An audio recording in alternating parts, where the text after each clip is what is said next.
Hoje o capítulo 5. Você a trouxe. É sempre bom trazer. Vocês irão acompanhando, marcando.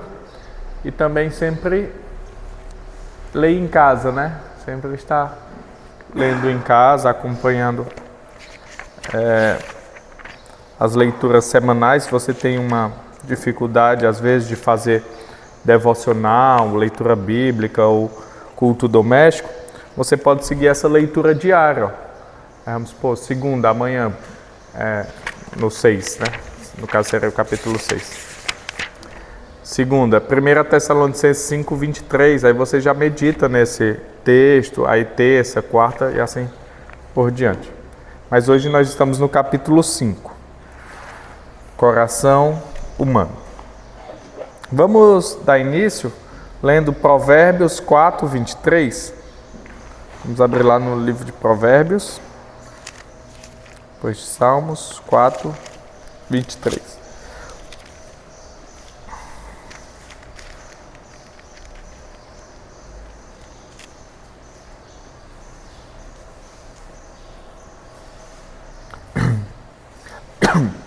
Alguém pode ler, por favor? 4, Provérbios 4, 23.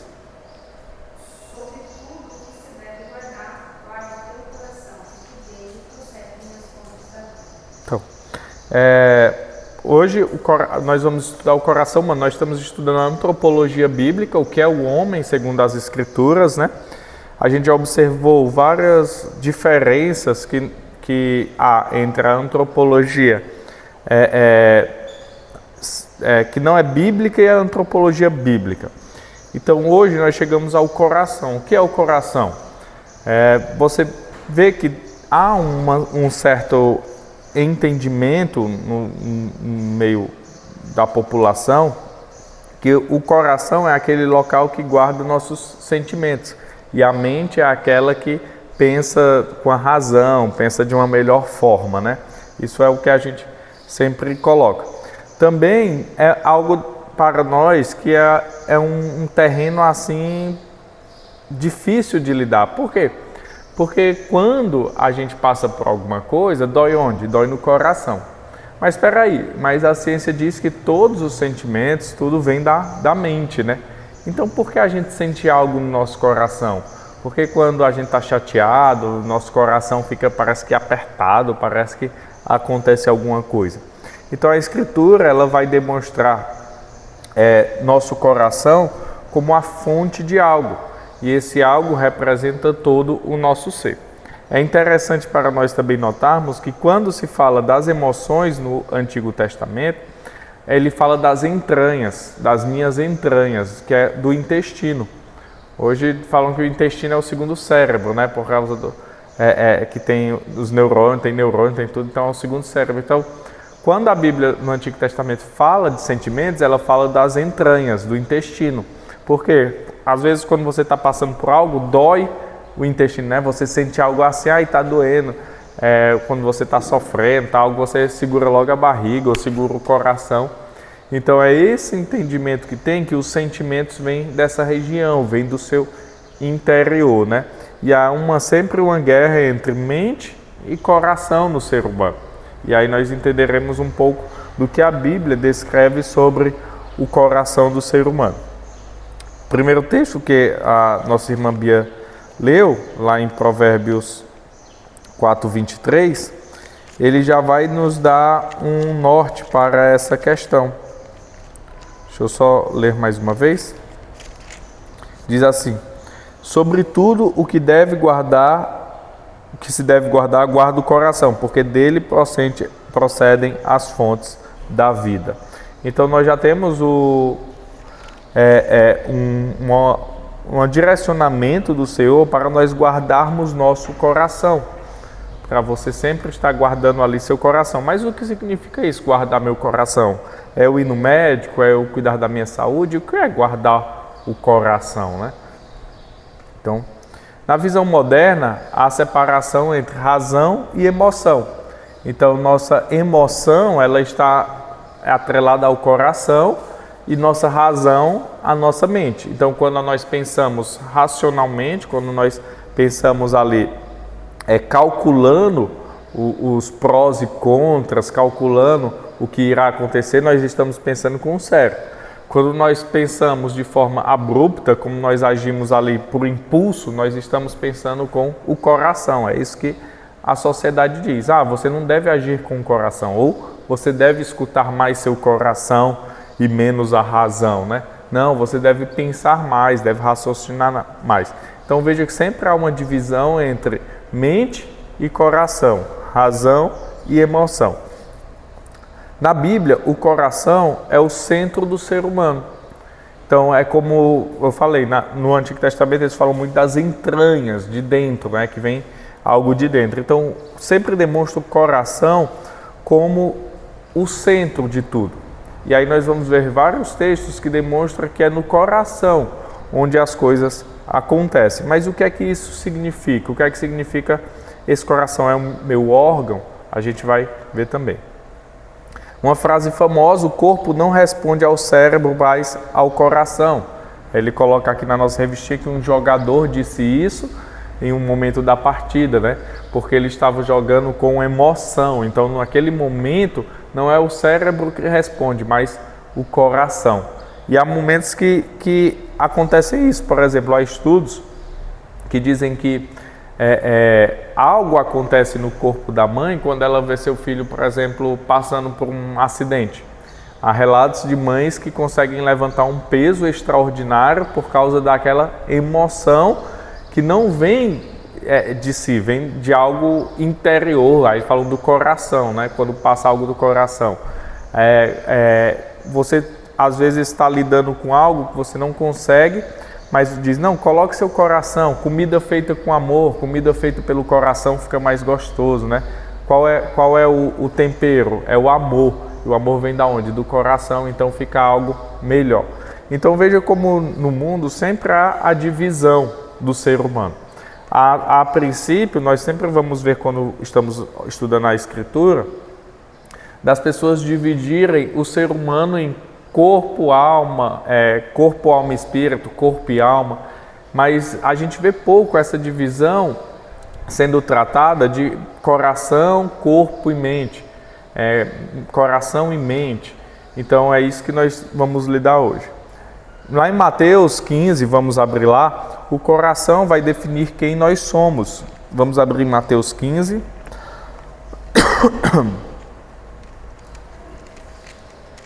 18 e 19.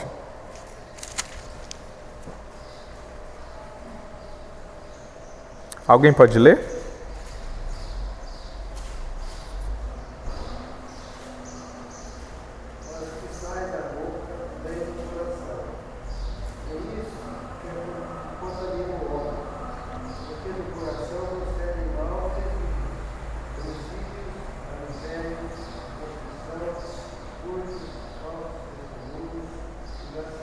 Então veja o que é dito por Jesus no Evangelho de Mateus. O que sai da boca vem do coração. Então você externaliza aquilo que está no seu coração. E do coração procede o quê? Procede tudo de ruim, né? Homicídio, adultério, prostituição, furtos. Então veja, ele está demonstrando que de um órgão, nossa mente seria algo bom e nosso coração algo ruim. Nosso órgão, coração, ele está dizendo, está sendo construído uma ideia de coração como um órgão ruim, né?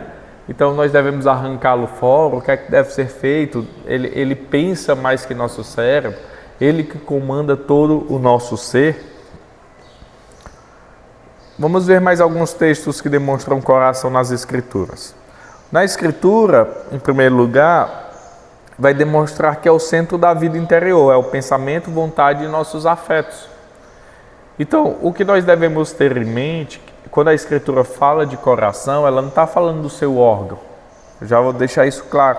Ela está falando do seu ser, de você, do seu coração. Quem é meu coração? Sou eu. Não tem como eu dividir. Não tem como eu dividir alma e corpo, não tem como eu dividir meu coração e mente, não tem como eu dividir o coração do Fabiano. Quando a Escritura fala é o seu coração, ela está falando é você.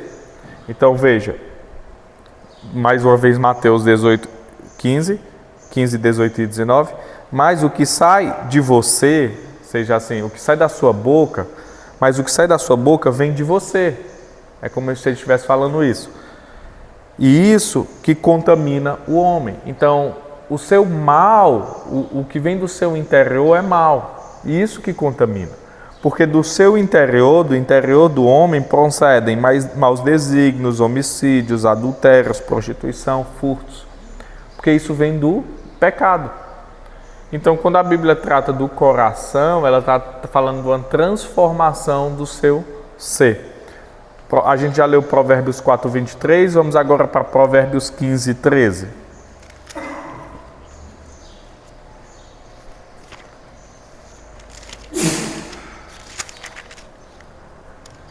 Provérbios 15, 13.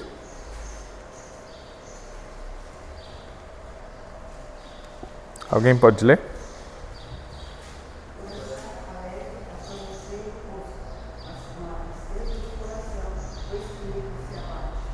Então veja, ele demonstra que o coração ele muda nossa feição.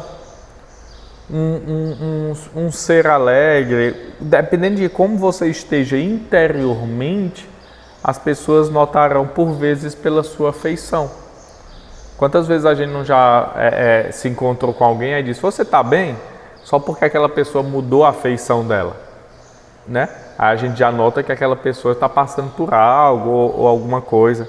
Então veja, o nosso interior ele tem esse poder de mudar o nosso exterior. Assim como lá em Mateus falou, de dentro sai aquilo que também não presta. Como de dentro, a Bíblia vai falar, sai aquilo que presta também. A fonte que jorra, o que é que jorra desse seu interior? No 4:23 ele vai dizer que do coração procede as fontes da vida, o coração influencia nosso rosto, e são os sentimentos, como você está. Salmo 139 vai demonstrar que Deus sonda o nosso coração. Salmo 139, 23.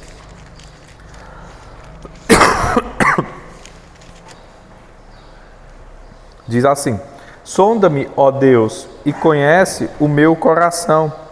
Prova-me e conhece os meus pensamentos. Sonda-me, ó Deus, e conhece o meu coração.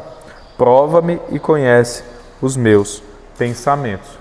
Veja como há um pedido do salmista de Deus sondar o seu coração, sondar seu interior, sondar seu pensamento. O que é que ele está fazendo? Ele está dividindo o ser humano. O coração tem um cérebro e a cabeça dele tem outro cérebro? Não. Ele está falando, Senhor, é todo o meu ser que o Senhor vai sondar. É todo o meu ser que o Senhor vai provar.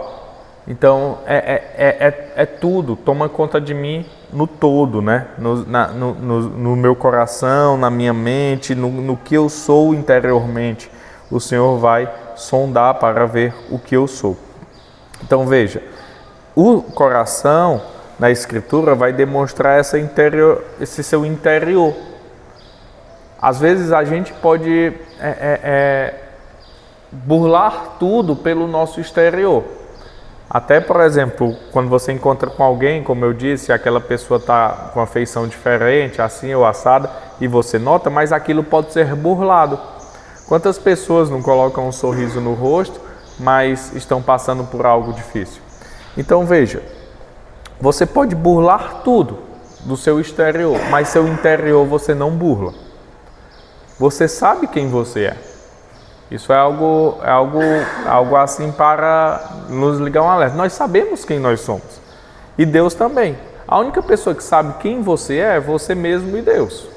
Ah, mas minha mãe está com 37 anos, minha mãe está comigo desde que eu nasci, está dentro de mim. Não conhece, gente. Só quem conhece, ela sabe talvez os trejeitos, sabe pelo olhar, sabe pelo um jeito, sabe o que está passando. Mas quem conhece a pessoa é somente Deus e ela mesma. Por quê? Porque ela sabe do seu coração e da sua mente. Ela sabe do seu interior. E Deus também. Deus sonda o interior, Deus sonda o coração. Deus sabe o que aquela pessoa está passando, o que ela é e o que ela não é. Então, na Escritura vai demonstrar esse interior, esse ser interior que comanda todo o seu ser exterior. E é onde guarda o seu verdadeiro eu. Veja, dele procede a fonte de vida, dele que você externaliza a vida, dele que muda as suas feições exteriores, e dele é onde está o seu verdadeiro eu, que é onde Deus sonda. O salmista diz, sonda o meu interior. Por quê? Porque o exterior é fácil de ser burlado, mas o interior não. Então Deus é onde está o seu eu verdadeiro, né? Jeremias, depois da queda, o coração, o seu eu interior, o seu coração, ele foi corrompido e ele não é mais o mesmo de antes da queda. Antes da queda, Adão, ele tinha a oportunidade de não pecar. Depois da queda, você não tem como não pecar. Você peca, hoje você pode lutar contra o pecado por causa da obra de Cristo, por causa do nosso Deus, porém você não pode não pecar. Isso é o estado de não pecar é um estado do porvir. Então, Jeremias 17:9, vamos abrir lá. Aqueles que estão em Salmos, vamos à frente. Jeremias 17:9.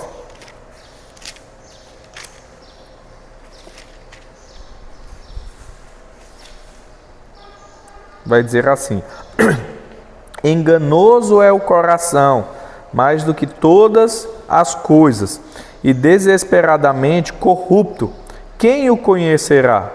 Aí, só continuando o 10. Eu, o Senhor, esquadrinho o coração. Eu provo os pensamentos. E isso para dar a cada um segundo o seu proceder, segundo o fruto das suas ações. Veja que interessante. O profeta Jeremias, Deus falando por intermédio do profeta Jeremias, diz, enganoso é o coração. Quando dizem, escuta seu coração, isso aí é a maior mentira do diabo, né? Que é totalmente contra a Escritura. Segue seu coração, seja feliz. Aí a Bíblia diz, enganoso é o coração. Cuidado. Enganoso é o coração. Mais do que todas as coisas, e desesperadamente corrupto. Então, o que é nosso ser interior? O que é seu coração? Quando você escuta o coração, corrupto, enganoso. Ele faz com que você não pense racionalmente.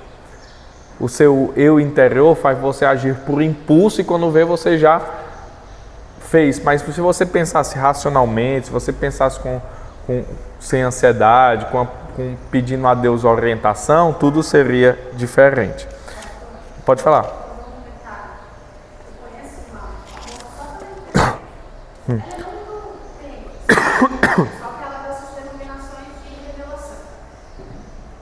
E ela fazia a mesma coisa que eu estava bem, estava numa época que estava super bem, e de repente alguém chegou para ela e disse que Deus tinha pedido alguma coisa para ela. E no fundo, essa coisa que Deus tinha pedido para ela não estava no coração dela, ela não estava considerada. E aí ela veio falar para mim, e a gente era amiga assim há muito tempo. E ela veio falar para mim, e eu usei Jeremias 17:9 e falou: olha, você tem certeza? Isso é uma coisa que Deus te pediu? Tem certeza absoluta disso? Aí ela não falou mais comigo, parou de me passou e simplesmente sumiu. E aí montou a loja, gastou R$500 milhões para montar a loja, que ela mesma compartilhou na internet. E um ano depois, simplesmente não conseguiu manter se sustentar e agora não. Isso acontece muito assim.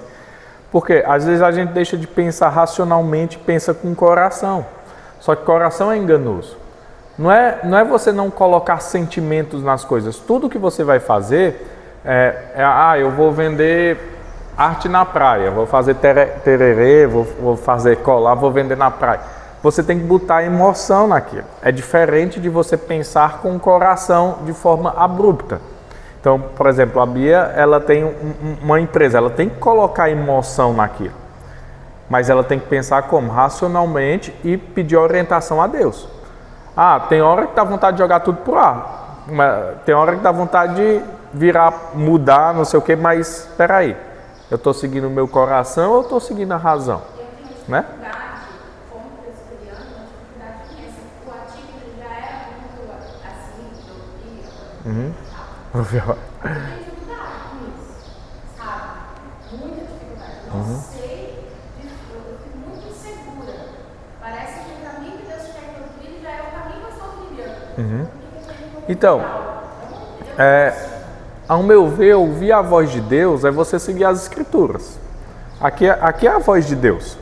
Até eu brincava com meus amigos que tinha na minha antiga igreja, ouvir a voz de Deus audivelmente, quando você era muito espiritual, né? Deus falou comigo, eu escutei. Aí quer escutar a voz de Deus audivelmente? Lê a Bíblia em voz alta. Então o que é que a Bíblia vai falar para você? Vamos supor, seja negócio, seja casamento, seja tratamento de filhos, está tudo aqui. Você está fazendo aquilo para glorificar? Você está fazendo aquilo assim? Está fazendo assado?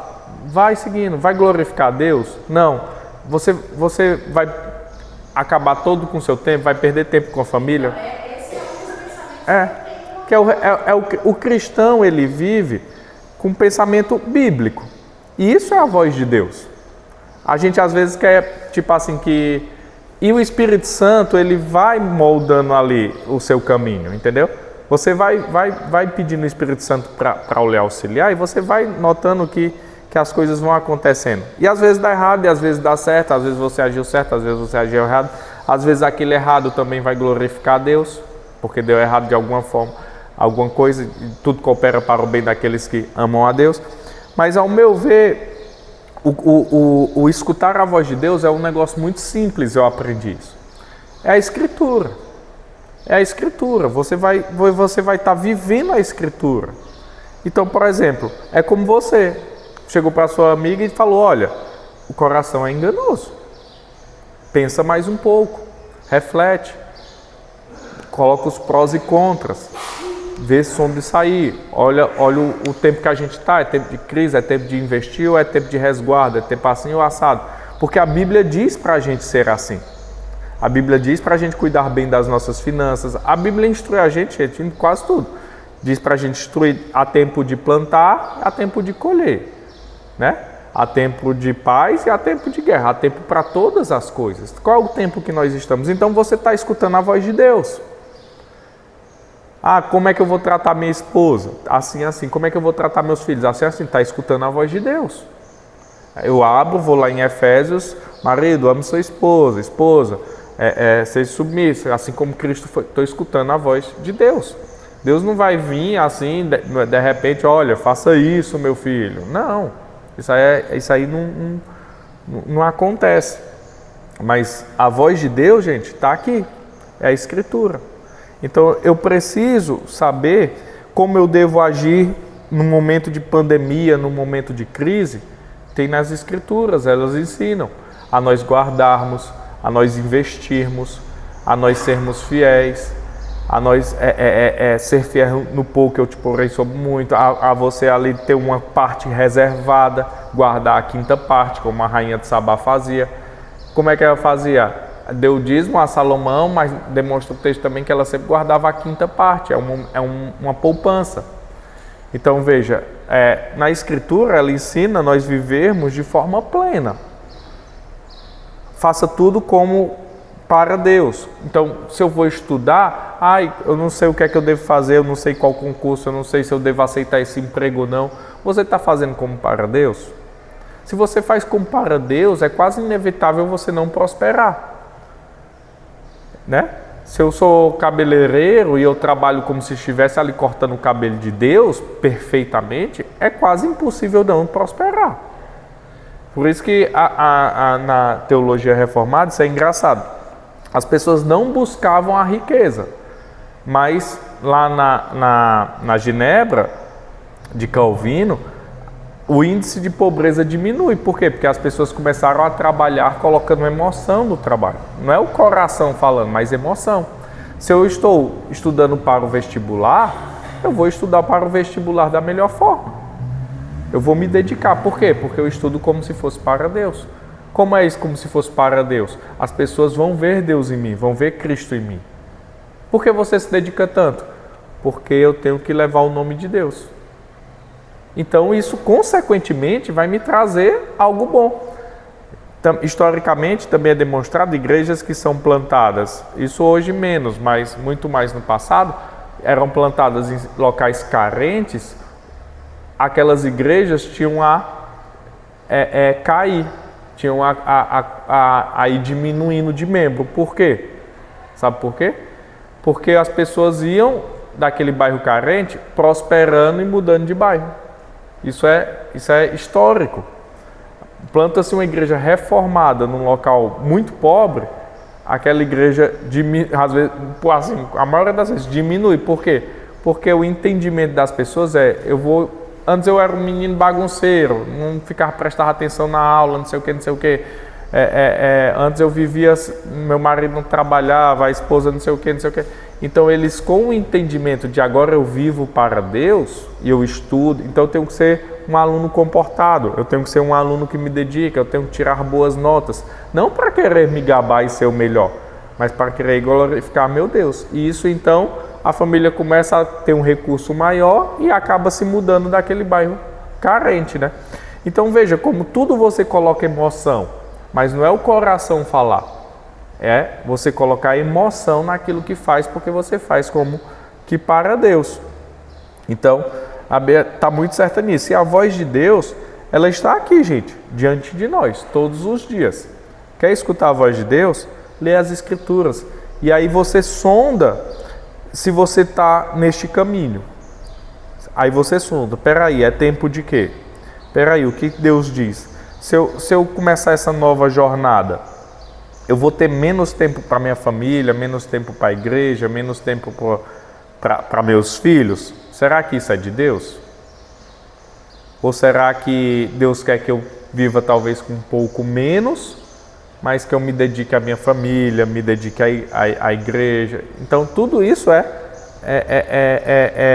equilíbrio, né?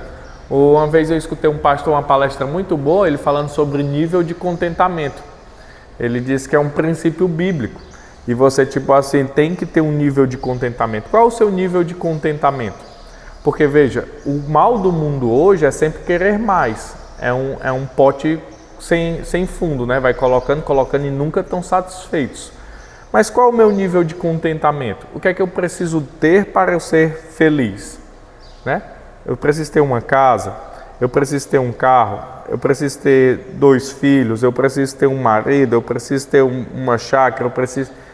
Então, qual o seu nível de contentamento? Né? Onde é que seu coração está? Achou aquele nível que é o viver bem? Descansa. Ah não, agora eu tenho que ter 2 casas, tenho que ter 3 carros, agora eu tenho que ter uma Hilux, agora eu tenho que ter uma casa na praia, agora eu tenho que ter uma casa no sítio, agora eu tenho que ter não sei o quê, agora eu tenho que fazer 3 viagens por ano, agora eu tenho que sair de Itaporanga, tenho que ir para São Paulo, tenho que ter uma cobertura. E nunca descansa em Deus. Só que isso tudo, a Bíblia vai trazer o quê? É passageiro. Daqui a 50, 80 anos, tá seus filhos brigando na justiça, um mal do outro, pela herança, e você lá virando pó, entendeu? Então, qual o seu nível de contentamento? Isso é algo também do coração. E aí também Jesus trata isso no Novo Testamento, falando da ansiedade. Não estejais ansiosos pelo dia de amanhã, vejam as aves, vejam as flores do campo.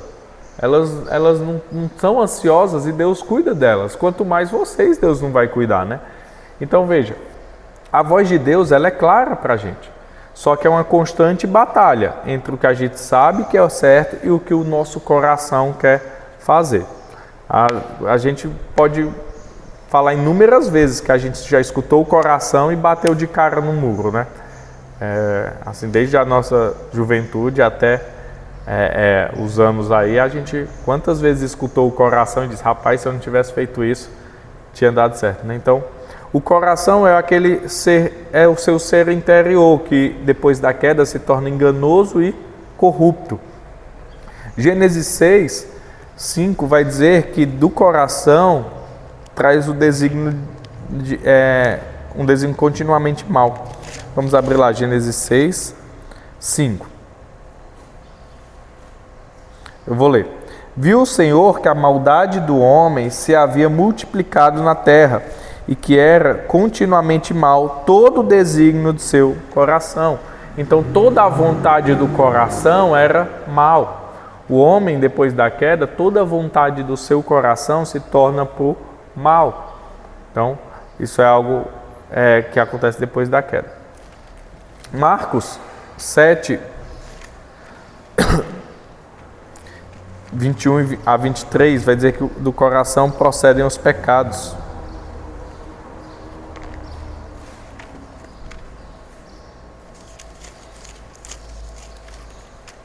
Marcos 7, 21 a 23, eu vou ler. Porque de dentro do coração dos homens é que procedem os maus desígnios, que é aquele mesmo, avareza, malícia, dolo, lascívia. Ora, todos estes males vêm de dentro e contaminam o homem. Então, texto paralelo daquele que a gente leu. Então, todo do coração é que procede o pecado, que procede aquilo ruim. É do seu eu interior. O coração redimido, coração depois de Cristo, depois do trabalho de Cristo em nossas vidas. Vamos abrir lá em Ezequiel 36, 29.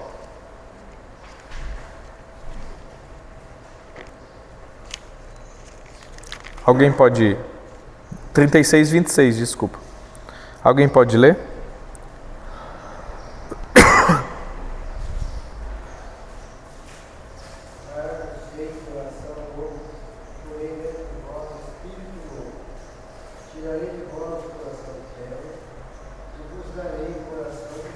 Então, se você fosse, antes da sua conversão, se você fosse fazer um raio-x ou observar ali seu coração, fazer ali observar seu coração internamente antes da sua conversão, ele seria de pedra? Não, ele é de carne. Desde que você nasceu, seu coração é um órgão. Então, o que é que Deus está falando? Ele está falando do seu eu interior. Dar-vos-ei coração novo, porei dentro de vós espírito novo. Tirarei de vós o coração de pedra e vos darei um coração de carne. Então ele está dizendo que seu interior vai ser transformado, o seu eu. Quem nós somos é transformado, o de pedra sai, aquilo que é rígido, aquilo que não obedece ao Senhor, aquilo que não tem vida sai. E ele dá algo que tem vida para nós. E aí então o Espírito Santo nos traz a vida. Ele tira o coração de pedra e nos dá um coração de carne. Em Jeremias 31, 33 diz que o Senhor escreve a lei no nosso coração. Voltando um livro, Jeremias 31, 33. Alguém pode ler?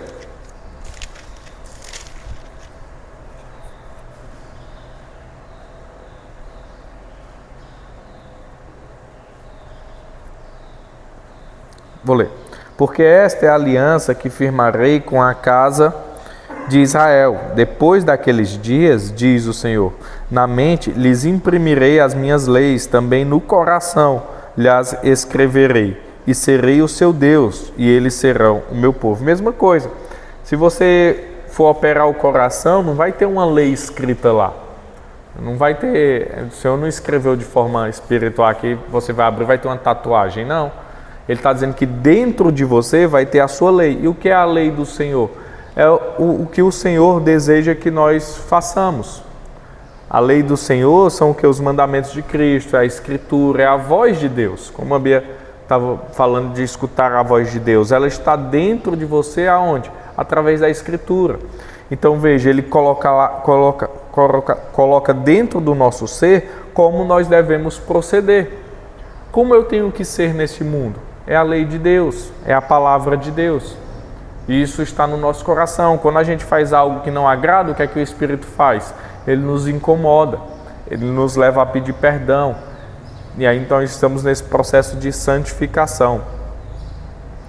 E há uma eterna tensão demonstrada lá em Romanos 7, 21, que é justamente isso. Quando a gente erra, a gente sente aquele remorso, aquela angústia, né? Romanos 7, 21.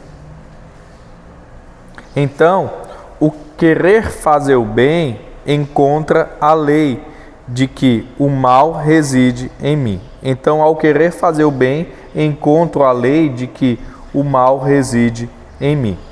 Porque, vou continuar, 22.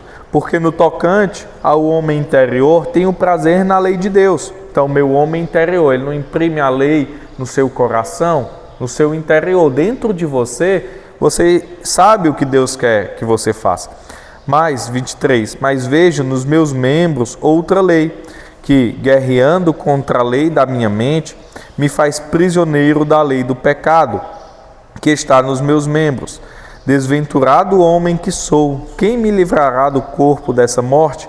Graças a Deus, por Jesus nosso Senhor, de maneira que eu de mim mesmo, com a mente, sou escravo da lei de Deus, mas segundo a carne, da lei do pecado. Então, é uma eterna batalha.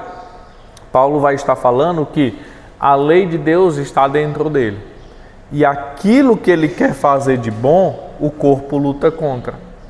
É a nossa vida hoje, depois de Cristo.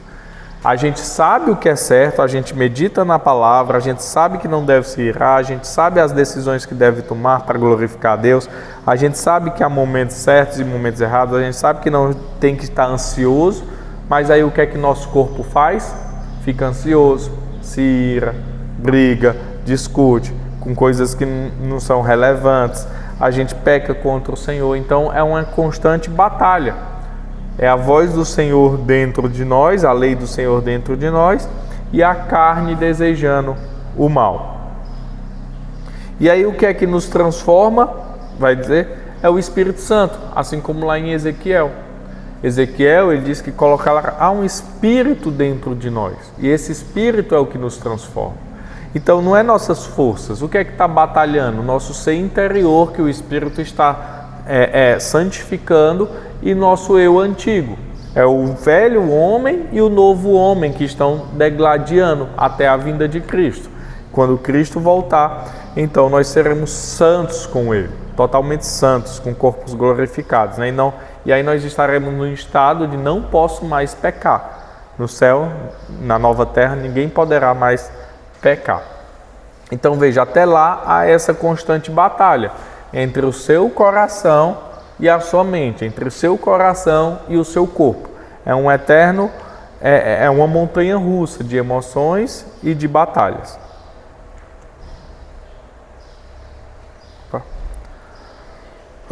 Concluindo, conhecer o coração é conhecer a si mesmo. Jesus vai falar, né? Onde está teu coração, aí está o teu tesouro. Então, conhecer o coração, conhecer quem você conhecer seu interior, seus desejos, conhecer a si mesmo. Então, quem é que te conhece? Quem é que se conhece o coração? Você mesmo e Deus. Você sabe das suas dificuldades, você sabe das suas labutas, das suas vitórias, e Deus sabe disso também. Deus sonda o coração. Como diz lá em Jeremias 17:10. E Deus cura. Vamos ver Jeremias 17? Vamos ler esse texto, é interessante para nós.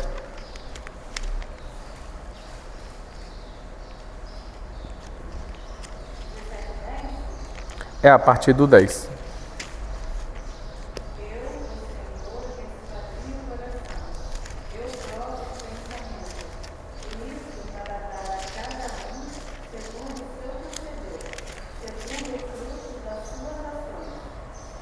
Pode continuar.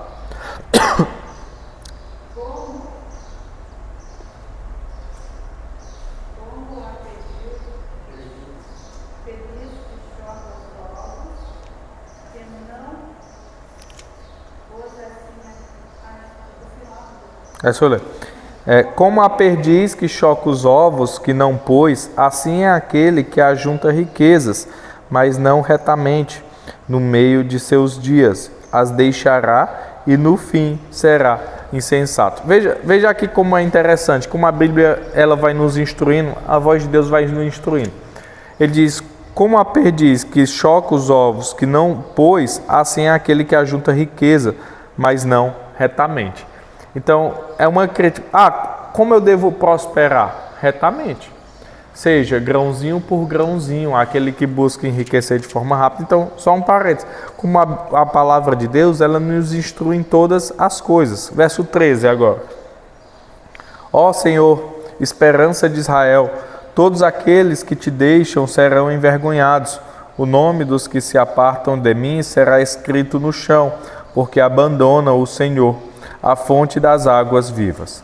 Cura-me, Senhor, e serei curado. Salva-me e serei salvo, porque Tu és o meu louvor. Então veja, a cura vem do Senhor. De um coração que está no sentido errado, de alguém que está com o coração no tesouro errado, a cura vem do Senhor. Deus é quem nos cura e nos transforma interiormente. Ele é quem transforma nosso coração de pedra em um coração de carne. É Ele quem escreve a sua palavra no nosso coração para de lá ela nunca sair e a gente viver de acordo com a sua palavra, em plenitude, em satisfação, em paz. Porque a pior coisa do mundo, o que a Bia falou é muito importante hoje, porque a pior coisa do mundo, gente, é você tomar uma decisão sem paz. Você não ter paz naquilo, Deus não te dá calma naquilo. E uma das coisas que eu sei que está na vontade de Deus é quando minha família está em paz. Quando foi para a gente vir de Fortaleza para São Paulo, acho que 2017, a gente orou cerca de 7 meses. Aí a Aline disse, eu não quero ir, eu não vou, isso não é para mim. E aí eu disse, só quando a Aline tiver paz. E aí nossos pastores me aconselharam, olha, se for só um, lá na frente vai dar erro.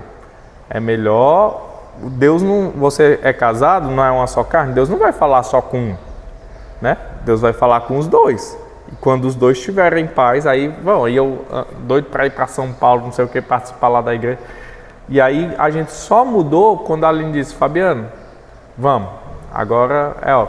Sabe o que foi que aconteceu? Ela foi fazer uma das coisas, né? Ela foi fazer o teste de vocação, né? Aqueles testes de vocação psicólogo.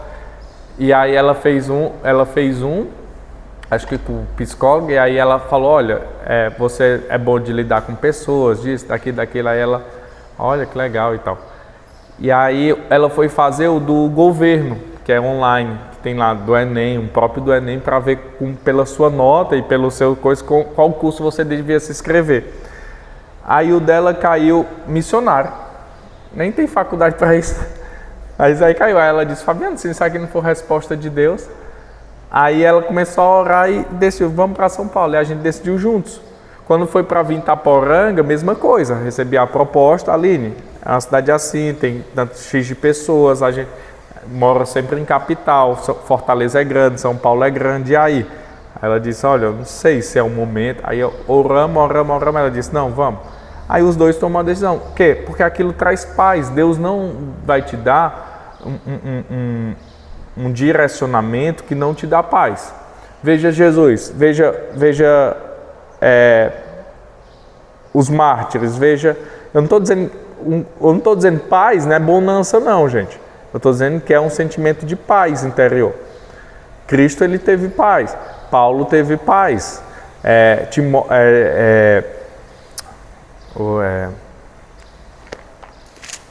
Estevão teve paz, morrendo. E teve paz, porque ele sabia que estava no centro da vontade de Deus.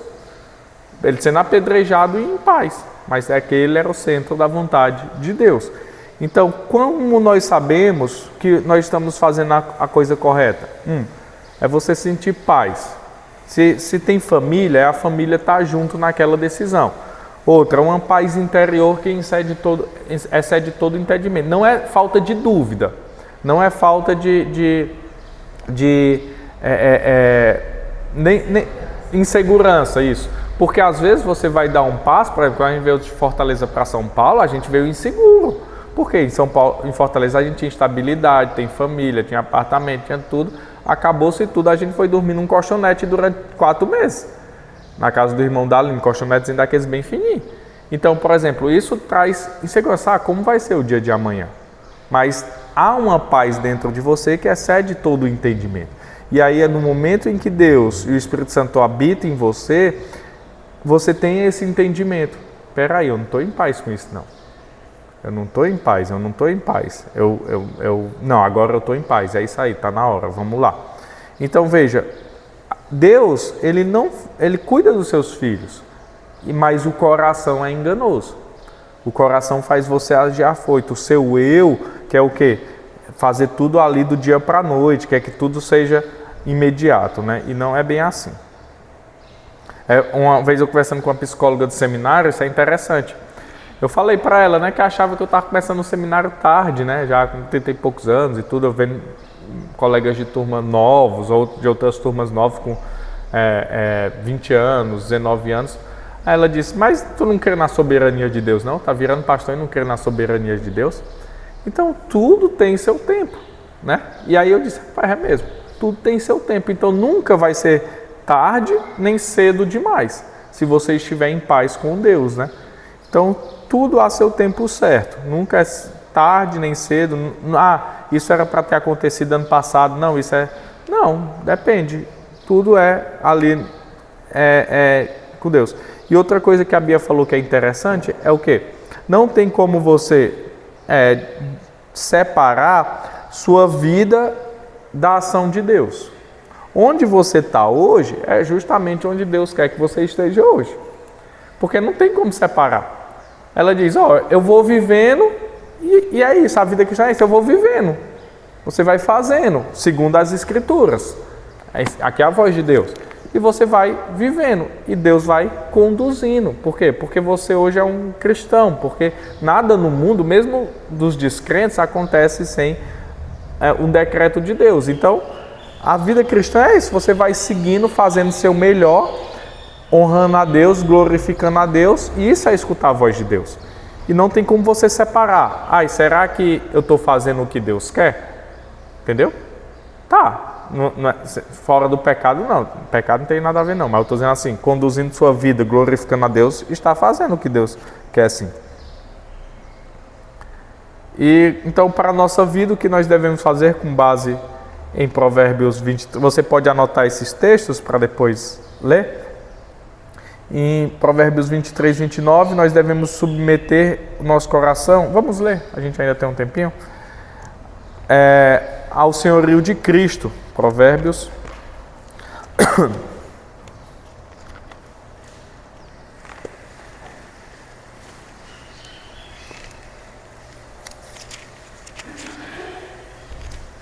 Provérbios 23, 26. Eu vou ler. Dá-me, filho meu, o teu coração e os teus olhos se agradem dos meus caminhos. Então veja, nós devemos submeter nosso ser, nosso coração ao senhorio de Cristo. Veja como o Senhor convida o povo a Ele. Dá-me, filho meu, o teu coração e os teus olhos se agradem dos meus caminhos. Quais são os caminhos? A palavra de Deus. Então, nosso coração pertence ao Senhor e os nossos olhos devem estar na palavra de Deus, ela que nos conduz. Ele é o caminho, a verdade e a vida. Nós veremos esse texto hoje à noite. Mortifique o pecado, Romanos 8, 13.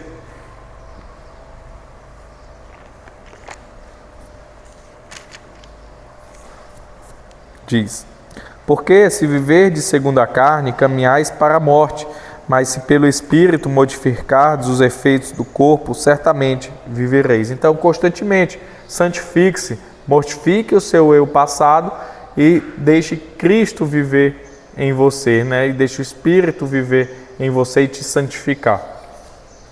Encha o coração com a palavra, Salmo 119, 11.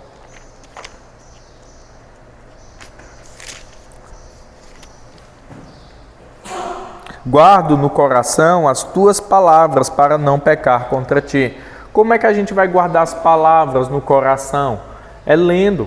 Não tem outra forma de você saber o que Cristo quer de você, o que Deus quer de você. Não tem outra forma de você se santificar. Não tem outra forma de você mudar seu coração se você não meditar na palavra de Deus. Como eu disse, Deus não vai vir no seu ouvido e falar nada. Isso é delírio. Deus não vai falar de forma audível. Isso aí, os antigos meios de Deus se comunicar cessaram e Ele aprova, Ele nos dá a sua palavra escrita. Então, como eu sei o que Deus quer para mim, como eu vou encher meu coração da voz de Deus? Lendo a Bíblia, dia e noite. Examine-se constantemente. Salmo 139, salmo que lemos no começo. Salmo 139, 23 e 24. Sonda-me, ó Deus, e conhece o meu coração. Prova-me e conhece os meus pensamentos. Vê se há em mim algum caminho mau e guia-me pelo caminho eterno. Então, examine-se. Peça para Deus examinar. Eu estou no caminho correto? Fala com Deus. A oração é uma forte arma que o crente às vezes anula. Este é o caminho certo? Vamos orar. Vamos jejuar por essa causa. Vamos ver se a gente está no direcionamento correto. Sonda, Senhor, o nosso caminho. Sonda se minha intenção é a correta. Se eu estou fazendo isso para te glorificar ou visando benefícios próprios. Então, entendeu? Eu te glorificando traz benefícios. Mas eu estou vendo o que mais? Então, tudo na sua vida, peça para Deus sondar, observar, encher seu interior da sua palavra. E assim nós teremos um coração transformado, né? Como a Escritura diz. Alguma contribuição ou dúvida? Hoje não vai ter as crianças, então nós vamos orar e já encerrar.